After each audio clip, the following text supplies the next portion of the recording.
So it's a lovely sunny day. That's made me smile. I'm going to go and get some plants in. My mum gives me loads of plants. It's the best thing ever, just going around the garden, putting them in, because I've forgotten what. She calls them by the Latin names. My mum's a very good gardener. And so she gives them to me and calls them the Latin names. I've got a clue. I mean, I can't pronounce them, let alone remember what they are. So I plonk them in, hoping for the best. And then when they grow, I go, oh, I know what it is. It's a daisy. I mean, do you remember when there was a big thing with digitalis? Everybody had to have some digitalis. It's a foxglove. Anyway, so mum's given me some plants. I'm going to go put them in the garden. So that's made me smile. But this also made me smile. It is a Bridget Phillipson classic own goal. She's written a letter. Oh, please like, subscribe and share. We're nearly 43,000 on YouTube. How have we managed that? And TikTok, I can't keep up with TikTok. That's like, I mean, I don't understand it, but I can't keep up with it either. Thank you. Oh, and Instagram. I mean, get me. Multi-platform. So she's written a letter. She's dobbing Liz Truss in to Kemi Badenoch. So she's the one at school that went, I'm telling on you. She's that kind of smug, smarmy, and there's no amount, she's the kind of person I think that there would be no amount of talking to. She just will not move. Her position is her position, and that is it. We are not even open to any kind of discussion about this. So she's dobbed Liz Truss into Kemi Badenoch with one sole outcome, as far as Bridget Phillipson's concerned, that will be the only acceptable one. So, by the way, I have found the only redeeming feature of Bridget Phillipson, and I know you're going to be very surprised that I've said that she has got a redeeming feature, but she has. She's actually got a really nice signature. I know, who knew? So the letter, it's brilliant. You ready for a laugh? Dear Kemi Badenoch. I mean, you can almost hear her doing it. Dear Kemi Badenoch. Liz Truss, it's entitled. I'm writing to you today to encourage you to expel Liz Truss from the Conservative Party. Liz's short spell as Prime Minister saw her crashing our economy, putting people's pensions at risk, sending homeowners' mortgages soaring, and left a vast black hole in the public finances. I mean, we could end the letter there. We could just end it there. That would be all we need for a belly laugh. I mean, yeah, hasn't got a clue, has she? Hasn't got a clue. And cannot link her own disastrous Chancellor and their own disastrous policies with doing everything they've just accused Liz Truss of doing and 10 times more. So this blindly ignorant individual is accusing Liz Truss of plunging the economy into a black hole. Now, we know Liz wasn't exactly covered in glory, but we equally know subsequently that the Bank of England have taken responsibility for that. But yet we're still going to blame her if we're Bridget Phillipson, because that's easy. And we want to throw some shade at the Conservative Party. Why do we want to throw some shade at the Conservative Party? Well, I've got a theory. You know I've got a theory. I feel like this is beautifully timed to make, and she says at the bottom, I'm making this letter public. I think it's beautifully timed to try and distract from something that's going on within the Labour Party and Labour together. I'll get to that bit in a minute. It's like a Miss Marple, isn't it? So the next bit of the letter, let me find it, hang on. But her support for Stephen Yaxley Lennon, otherwise known as Tommy Robinson, plumbs new depths and is completely unbecoming of a former Prime Minister. I hope it's unbecoming of any member of the Conservative Party. So she goes on to say why. In an interview with Newsweek, former Conservative Prime Minister Liz Truss said, I think it is correct that Tommy Robinson drew attention to a problem and a heinous issue that has been brushed under the carpets by many people. Asked by Newsnight if thought, and it's interesting, you've missed out she, Bridget. I mean, I don't want to pick you up on that, but you are the Secretary of State for Education, so you kind of might want a grammar check. Asked by Newsweek if thought Robinson had been unfairly demonised, she said, yes, I do. If Liz Truss retains her membership under your leadership, then the British people can only conclude that you do not see an issue with her comments.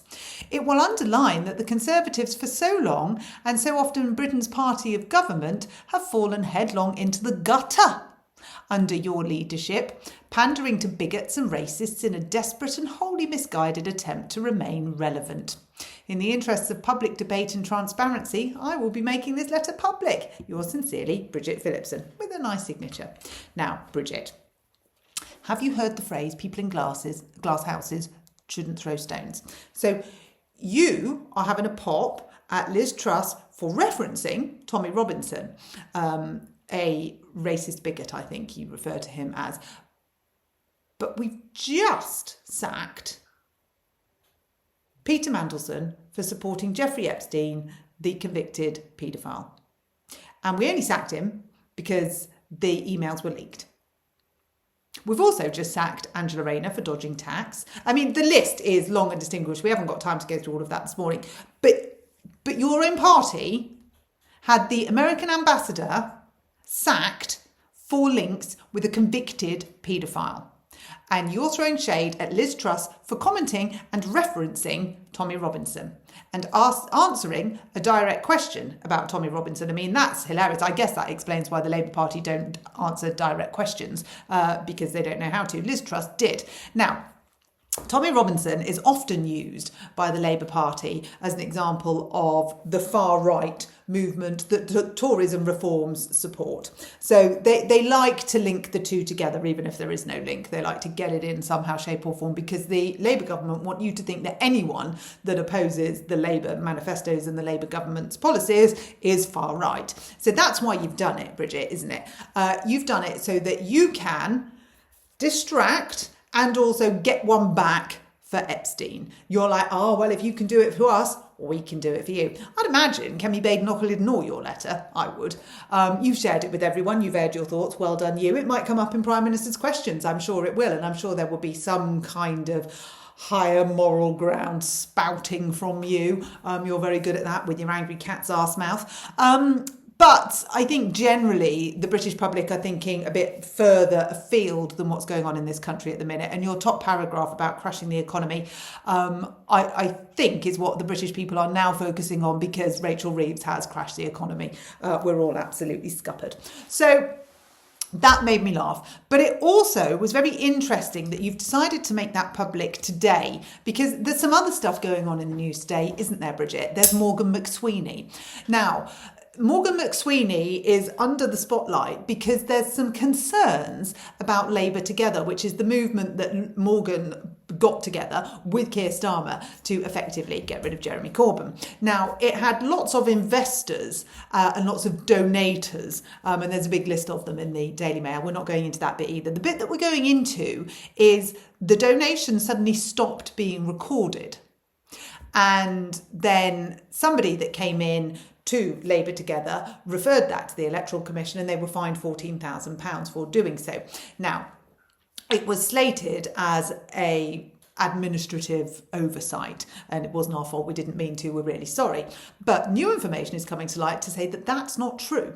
And if that new information that comes to light is deemed to be not true, then it looks like it's a criminal offence. Now, what does this have to do with Bridget Phillipson, I hear you ask? Well, it has everything to do with Bridget Phillipson, because Labour Together, according to Lucy Powell, are the movement that are supporting Bridget Phillipson's deputy whatever bid. It's not deputy prime minister, it's deputy leader of the Labour Party, but they sort of should be the same anyway. Who cares? So Labour Together are supporting Bridget Phillipson. So when Bridget Phillipson, with her bid to be deputy whatever, is possibly coming under a funding cloud, what do? You divert and deflect. So you bring Liz Truss and Tommy Robinson into the argument. You try and take some moral high ground, and you look like a big fat spoil sport. And that's, well, not fat. She's actually quite well put together, I'll give her that. But that's what you look like, Bridget. You look like the kind of po-faced child at school that got caught out but can't stand it, so just tries to deflect. And you've deflected using Liz Truss and Tommy Robinson. And I would say it's backfired. I would say all it's done is make you look even more petty than you already do, if that's possible. Possibly not. So I'll leave you with that. I'll link the article. I'll see if I can screenshot the letter as well so you can have a little read at that. It is quite funny. It sort of makes you want to scream and send her a reply as well, a reply back. And I might compose one later, a little reply to Bridget Phillipson, just really dissecting what she has to say in there. But for now, I'll leave it to you. Put it in the comments. Tell me what you think about all of this in the comments. It would be very nice to read them. And you never know, somebody may even forward them to Bridge.